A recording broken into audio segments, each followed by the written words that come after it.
So first question, obviously Coach Eck started the tradition of dressing sharp. At last media days, you get to take part this year. Clearly, how you feeling? Just all snazzy. Honestly, I like it. All of us dress sharp, looking professional.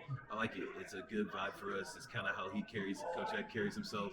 So why not carry ourselves the same? Yeah, it's cool. It's like when you guys walk in, it's almost like how when Air Force walks in, it's like, oh, there they are. There's the Lobos. Yeah.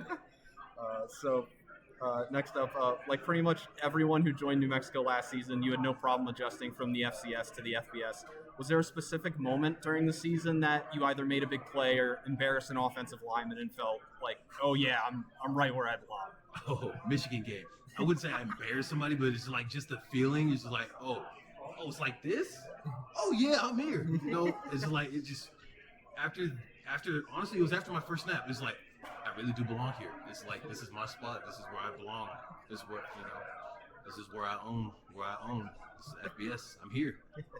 Awesome.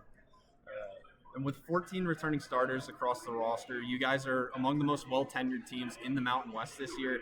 Was there a concerted effort from some of the guys on the team to tune out the outside noise and return to New Mexico, or was that more just because of the coaching staff being proactive? Honestly, I think it was a combination of both. For us, it's our brotherhood, our bond is what kept us here. That's for sure. And then Coach Eck and our staff, Coach Nowinski, Coach Loney, those type of dudes, Coach Palmer, Coach Slice, Coach Booth, those type of dudes are what kept us here. They believed in us. Why not stay with them? Sure. And then last question, if you guys want to potentially make a run to the college football playoff, which you certainly could, an upset in Norman against Oklahoma would go a very long way. Obviously, there's a lot of work that would have to be done besides that, but how capable do you think this squad is of shocking the world on September 19th? Honestly, I think we're really capable, but we just got to take it one game at a time. Got to go through Central Michigan first. Got to go through Mercyhurst first. Got to go through New Mexico State. You know what I'm saying? So we just got to take it one game at a time, one play at a time. It's a process, not a sprint. So it's one of those things where you just got to be patient. It'll happen when it happens. If it don't, it don't. But either way, it's going to happen if it happens. And God willing, it will happen. Let's go. That's all I got, Brian. Thank you so much. Man. Of course. If you got an extra second, you can sign the banner if you want. Oh, this? Oh, shit. Hell yeah.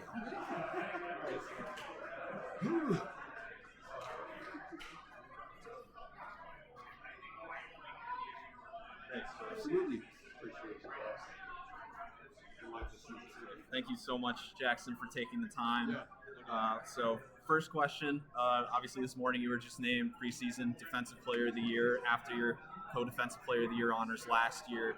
I know there's going to be a lot more work to be done, obviously, but what does that kind of recognition kind of speak to what the Lobos are building? It's cool to be recognized. We have so many great players in this league, so to be recognized is cool. But last year I wasn't getting any of the. Jack.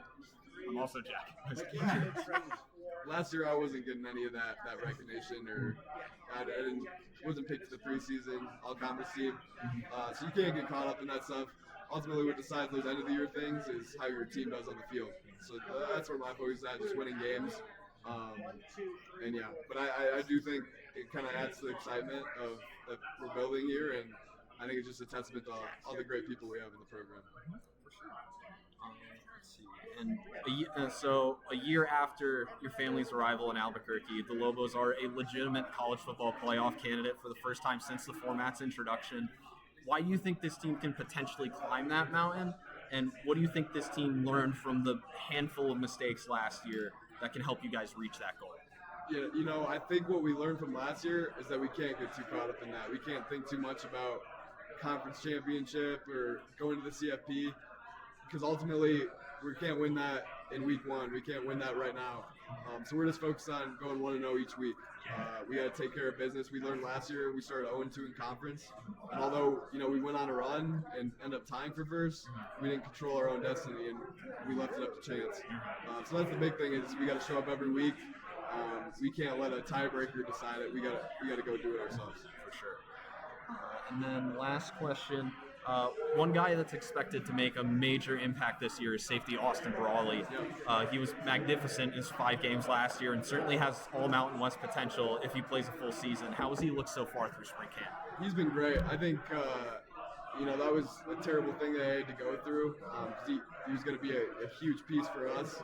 And then, he has to miss, 7, 8 games. I think he's a guy that loves football, so that really hurt him. And I think that makes him cherish this year. He's excited to be healthy and hopefully go play a full season. So he's a great leader for us. Kind of controls the secondary, flies around, savvy player. I'm just excited to see what he does this year. That's all I got. Thanks, Jack. Appreciate Thank you. you so much. That's First up, I definitely wanted to ask you about the tight end room.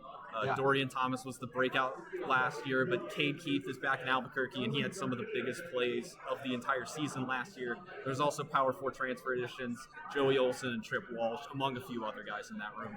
From what you've seen from spring camp, who should Lobo fans expect to contribute from that tight end spot? Yeah, Cade Keith, right off the bat, man, Mr. Reliable, great hands, 6'7", goes up and gets it. QB's best friend. So happy he's back, man. And I think he's taken a big step in leadership in the offseason, which is big. And then Trip Walsh, transfer from Iowa State, really smart. He's a finance major. So high IQ guy, which is, I love those guys. They always know what to do, know where to be, know what's going on. And then, Joey too, really smart. He actually grew up in my area. He grew up in Lake Oswego, Oregon. So I know him from childhood, and just so happy to be playing with him again. That's awesome. I didn't realize that. Yeah. I actually, I've set up an app where I have rosters set up and depth charts for everybody in the Mountain West and Pac-12. So it took me 5 minutes into charting your brother Dylan to figure out who he was. And it wasn't until I was Lake Oswego or wait a minute. Wait a second. Wait, Lane. Oh my God. So that's funny. There's a lot of Lake Oswego. Yeah. In the Mountain West and Pac-12. It's crazy. All right, next up, I don't think there's much of an argument that coming into 2026, you guys have the best offensive line in the Mountain West. You're the only team with 4 returning starters there. Caden Robnett was a second-team honoree. This is one of the most formidable units in the conference at any position. What can you say about what those guys allow you to accomplish as a quarterback, knowing that you have seasoned, talented veterans protecting? I'm so happy you brought that up. They don't get enough credit. And I think O-line, the biggest thing is experience and chemistry. I think chemistry is so much more important than talent in O-line because, you got to play together as one up there. You got to work together, communicate. And I think this whole another offseason has only strengthened that. Playing together for two seasons is huge. So I'm super excited about the growth we've made, and they're physical as heck. They love to get after it. They love to run the ball, and they don't back down to anything. So love those guys to death, and I'm so happy you brought that up. All right, and then last question: you put together a great year in 2025, and likely could have gotten a solid paycheck if you wanted to try your luck elsewhere as a senior. Did that thought ever cross your mind, or could you just not see yourself playing for anyone besides Coach Eck? No, I love Coach Eck. He does such a good job of, his big thing is belief and the team. If you ain't about the team, then, get out. We don't want you. So he's so good. He's such a player's coach. Well, we love to play for him. It really feels like a family, not really, a business, which, college now is business, but, he makes it feel like a family. So, he is such a good leader, and I'm so happy he's my coach. That's all I got. Yes, sir. Thanks, Jack. Yes, sir. Thank you so much for your time. If you got an extra second, if you want, you can sign the band. Yeah. Thanks, Foz. Yes, sir.